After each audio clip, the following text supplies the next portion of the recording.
Good morning, everybody. Today is a great day. Today is Monday, April 3rd. And I mean, we're going to have a wild and crazy week. We've got some headlines for you guys. My name's Stu Turley, President and CEO of the Sandstone Group, and this is the Energy News Beat Daily Standup. Hey, I got some stories here. OPEC Plus makes a shock million barrel cut in the new inflation risk. This is pretty wild. We've got Dennis Quaid documentary Grid Down, Power Up explores dangers of sudden grid failure. He was on Fox and actually was pretty good. We're going to tee up on that. U.S. power plant firm goes bankrupt after winter storm penalties. We got a pattern going on here with the grid. Coming around the corner to California to phase out diesel truck use and bid for cleaner air. Kind of interesting. We'll have to see how that one turns out. I've got two next stories, and they are, it's kind of interesting from Andrew, and he is Andrew Corbacco, and I hope Andrew, I hope I didn't butcher that. Corbacco. Anyway, he sent these to me, and he's got these articles, and he is a geopolitical person, but he is from Russia. So it is an interesting take on some of his articles. I don't agree with everything that he writes, but it is important to understand a total geopolitical view of things. It's good at getting the information from both sides of the story. This one is a popular expectations about BRICS. New currency project should be tempered.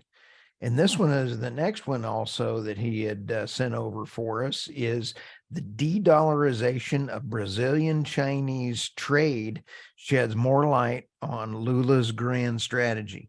Now, I'll tell you what, we're facing some serious problems. The de-dollarization, you've heard me say that once the de-dollarization from the petrodollar, it is going to devalue dramatically. Now, will it go away forever? No. We still will have some play in the world, but who's going to buy the debt that is out there from the U.S.? It's going to be really tough. So let me start with the first story. OPEC makes shock million barrel cut in new inflation risk. This article was fairly interesting. Saudi Arabia led the charge by pledging 500,000 barrels a day supply reduction. Fellow members, including Kuwait, UAE, and Algeria, followed, while Russia said the production cut it was already implementing from March to June would continue to the end of 2023. This quote was really interesting. OPEC Plus clearly wants a higher price, said Gary Ross, veteran oil consultant turned hedge fund manager at Black Gold Investors. The group is following through on proactive and ahead of the curve and is trying to rip oil prices from the grip of macro sentiment. So when you sit back and take a look, the initial impact of the cuts starting next month will add up to 1.1 million barrels a day from July due to the extension of the Russia's existing supply reduction. This will be a total of 1.6 million barrels a day less crude on the market than previously expected. At the time of this filming, it is 5:51 on Sunday, and oil is up right now, $5.38, 81.05. Nat gas is still hovering around the $2.25. 81 is well on the way back up to that 90 that we were just talking about.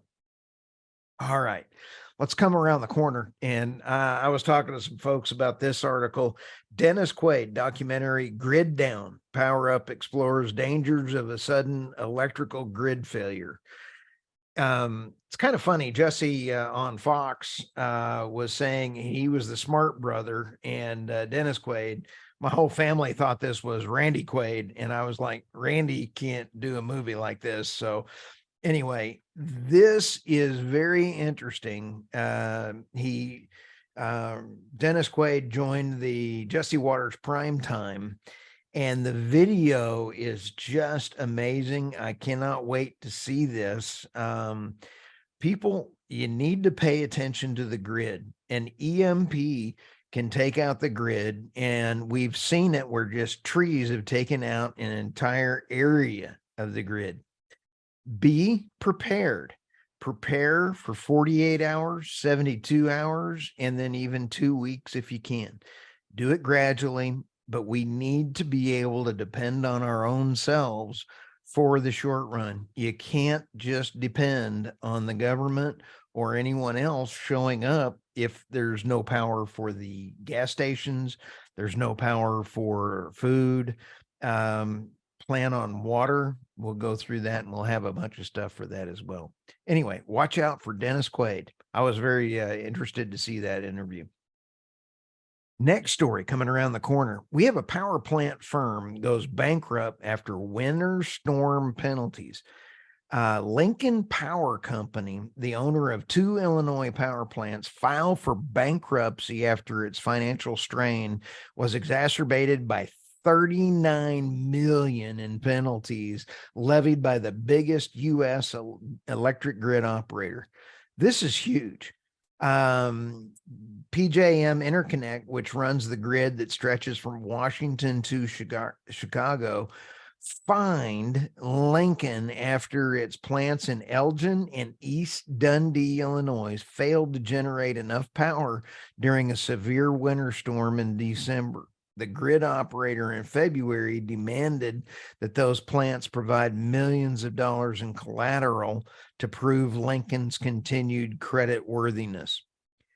Ensuring negotiations resulted in PGM holding a combined $350,000 from each week.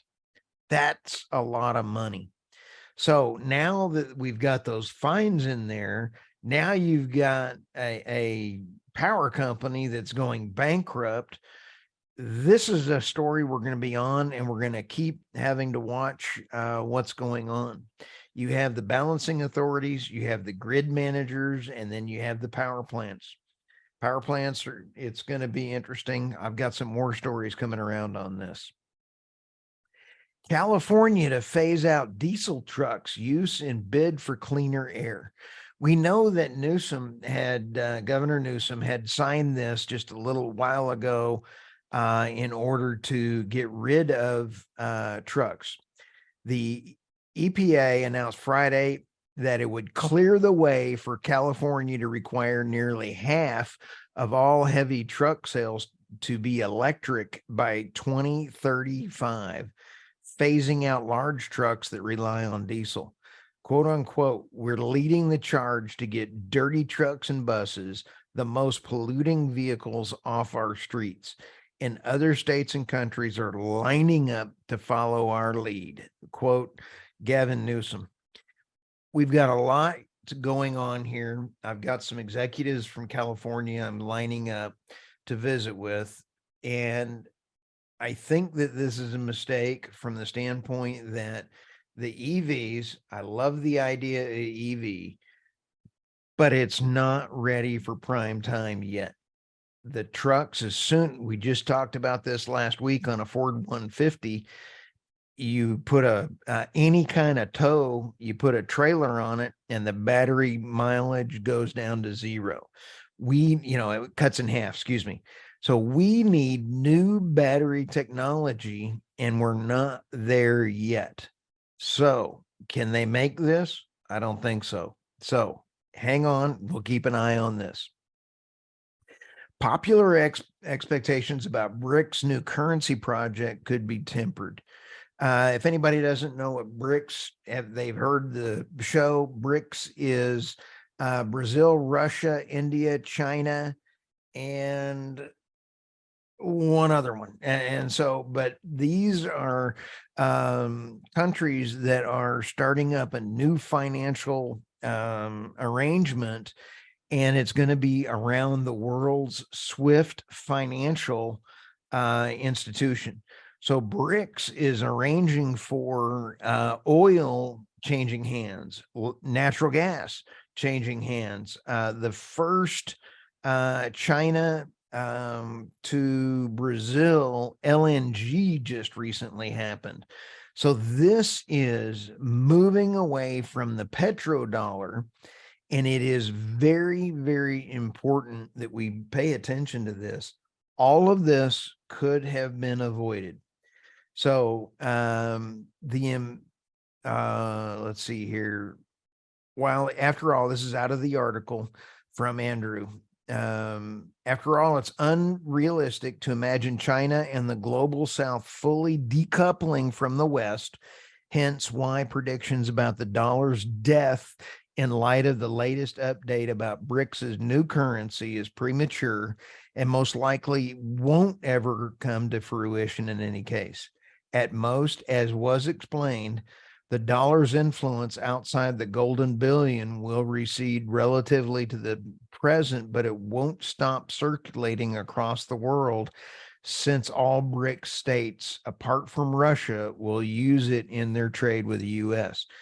That is critical to think about. Russia has insulated itself away from U.S. sanctions. U.S. sanctions have then caused the demise of the dollar. China, Iraq, Iran, Saudi Arabia, India, all of those countries are really lining up right now to try to get into BRICS. It is just amazing to see how many people are trying to get energy away from the US dollar. If that is, holy smokes, could be a rough one. So all of these stories are on energynewsbeat.com. Please check them out. Listen to this podcast on any of the main podcast channels. Like, subscribe.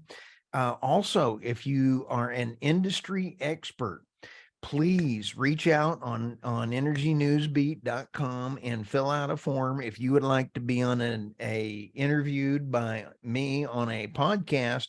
I really want to talk to anybody that is in the energy space that has discussion points that would be that would be important to our energy listeners.